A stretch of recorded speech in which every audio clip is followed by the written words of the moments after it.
Ever since Total War Pharaoh was released, there's been very little positivity around the community, at least from what I've seen regarding Pharaoh.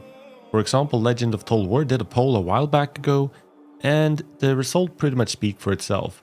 And all the polls I've seen has a very similar result. Myself, I have been trying not to get my feelings drawn too much into anything here since the announcement a few months back, neither hyped nor particularly sour about what the game is going to be like.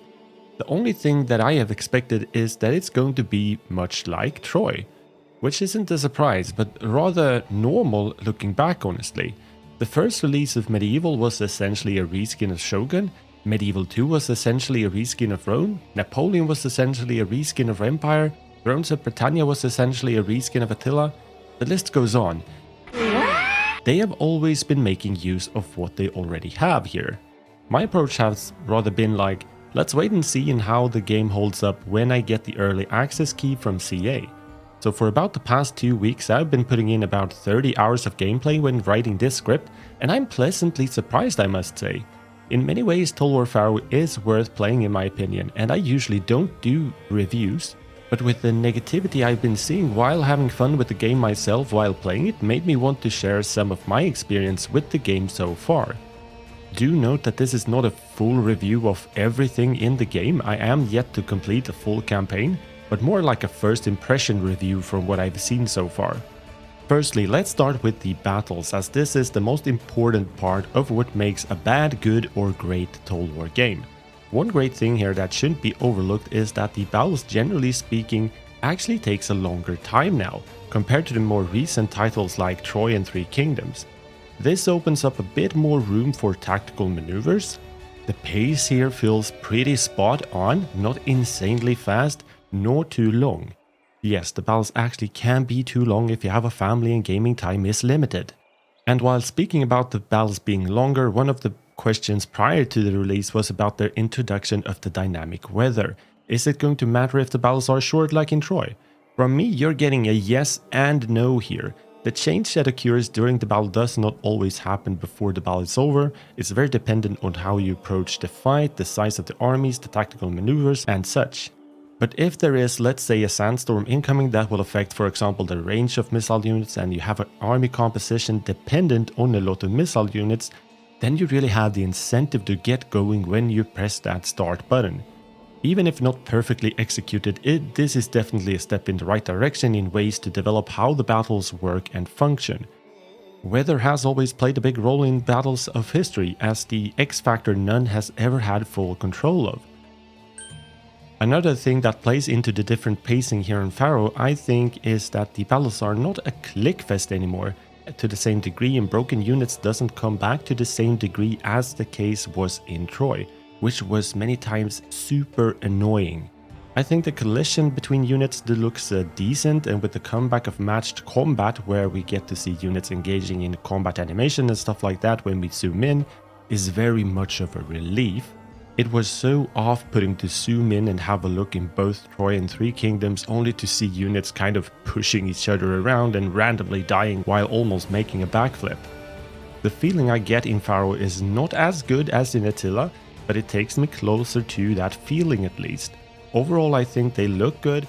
There is always room for improvement, of course, like bumping up the numbers of battle animations, for example. The one thing bugging me at the moment here is the lack of blood, to be honest. Another great thing here is that the generals are actual mortals and not insanely overpowered heroes. So sniping and killing them before you have beaten the rest of the army now actually is possible. And the impact of a dead general in Pharaoh is more true to the older Total War titles. It inflicts a massive moral debuff to the enemy army and becomes pretty easy to rout. This is how it should be done and is a good historical reflection of the importance of a general, I think. When it comes to units and their diversity, I'm somewhat puzzled. I don't really know how I feel about it.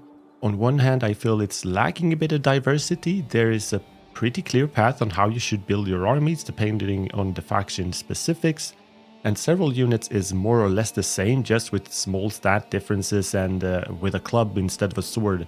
But on the other hand, I'm thinking it has more to do with my personal preferences when it comes to the time period. I miss proper cavalry unit and crossbows. but I of course realized that they weren't a part of Bronze Age warfare. When it comes to the visual details of the units, they look a bit too shiny, a bit too pretty, but I appreciate the visual differences when it comes to the graphics settings. On the high setting, they actually don't look all entirely the same at least. When it comes to sieges, the small sieges are pretty bland and play more or less the same. This is not entirely unique for Pharaoh though. This is pretty much the same thing in Total War Attila, I would say, which is my favorite Total War game if you didn't know that. But I still endure those small sieges in Attila because of the variations that do exist, makes the battles play out a bit differently at least. They overall look better and feels more alive with the presence of civilians inside the cities. This is not the case with Pharaoh, the map variety is not there, there's no civilians, and they too look a bit too pretty. Sure, you can change the color settings in the game, but nothing that gets the home run when it comes to the color settings in the battles overall, in my opinion. The walled sieges is, on the other hand, much better and pretty fun to play, even if they do suffer from a couple of the previous mentioned things. The watchtowers are not insanely overpowered, the cities are pretty large, so it makes the fight more unpredictable and opens up more options, which I like, and no ladders are pulled up there like in Troy has been seen so far. Overall, when it comes to the sieges, I think they have improved compared to Troy and are back on par with Three Kingdoms at least. That's my impression so far. Regarding the battles, I want to lift one final criticism, which is the lack of good audio and visual notice or cues or whatever you want to call them. When it comes to the visuals, maybe my eyes are starting to let me down a bit, but for example, when I select a unit on the battlefield, I have a hard time seeing quickly which unit I have selected on the unit cards. In the heat of battles, things like these should not be hard to see. I also tried turning off the projectiles for missile units as I don't really like the looks of it, but I had to turn it back on to 80% because it was damn near impossible to hear or see any signs of if they were firing or who they were firing at. These are just a couple of examples, but these are the small details that overall affect how you perceive what's going on during the battle. Total War is and have always been about the battles, and the preliminary verdict when it comes to the battles in Pharaoh is that they are pretty good and fun to play in my opinion. Because of this, I can definitely see myself playing a few campaigns. This makes Pharaoh a good game in my opinion, worth playing. It doesn't make it to the same level as Attila, which I think was the peak regarding how good the battles have been in the historical Total War games. So that instantly stops Pharaoh from being a great game, but definitely a solid, decent Total War title. But wait, hold on, what about the other aspects of the game? Yeah, a couple of further notes of course. I think the campaign gameplay is really solid and fun with a lot of interesting mechanics. This area has really improved over the years in my opinion. For example, I welcome the addition of outposts to the settlements, especially the fact that we now have an alternative way to increase the garrison via the so-called forts, where you can station units for an upkeep reduction.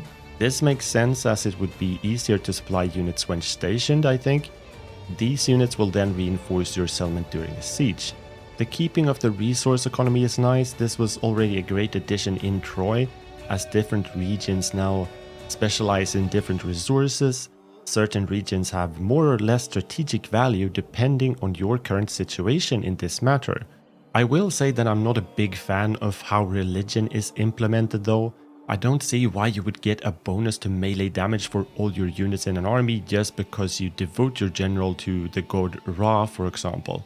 This is a bit too much of a fantasy element in my book, and I think it adds to the issue Pharaoh, alongside Troy and Three Kingdoms, has. The fact that you can get all sorts of bonuses to pretty much everything. The bonus system has kind of gotten out of control and does nothing really but making the game easier for you.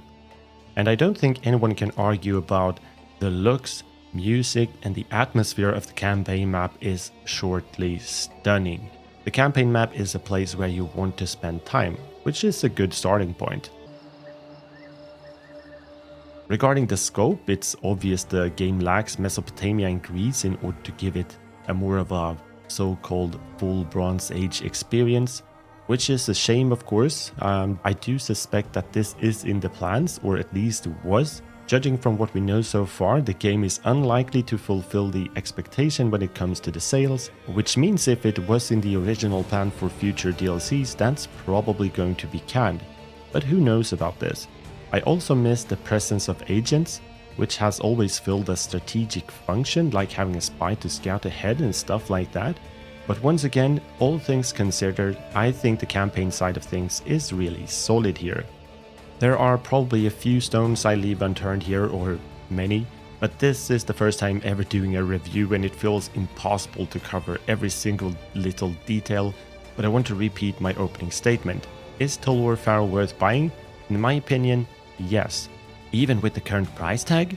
Well, in the end, that's entirely up to you to be the final judge if something is worth its current price. But I'm thinking borderline yes when it comes to the standard edition, meaning I would probably pay the money to play it now instead of waiting for a discount. With a quick use of an inflation calculator, Total War Attila would roughly cost $53 if it was sold and released in 2022. Considering that 2023 isn't really or hasn't really been easy going when it comes to the inflation, the price tag for Total War Pharaoh is on the pricier side definitely, but seemingly not insanely overpriced looking at it objectively. Unfortunately, everything, including games, is damn expensive these days. However, I would never buy the Dynasty or Deluxe edition without knowing more about what the actual content is going to be. I am aware that many of you guys probably disagree with several of my statements here and believe I'm wrong, and that's fine. Everyone is entitled to think what they want of Total War Pharaoh, but so am I. I just feel like too many have been bashing on this game before we even knew anything about it, hoping for a Medieval 3 or an Empire 2 for example, myself included here. But only because many of us hasn't been given the game we wanted, doesn't make Pharaoh a bad Total War game. Hopefully this first impression review has been somewhat helpful in your own decision making when it comes to the question if Pharaoh can be a Total War game that you could have some fun with. Let me know in the comments down below. Thank you very much for watching. See you in the next one.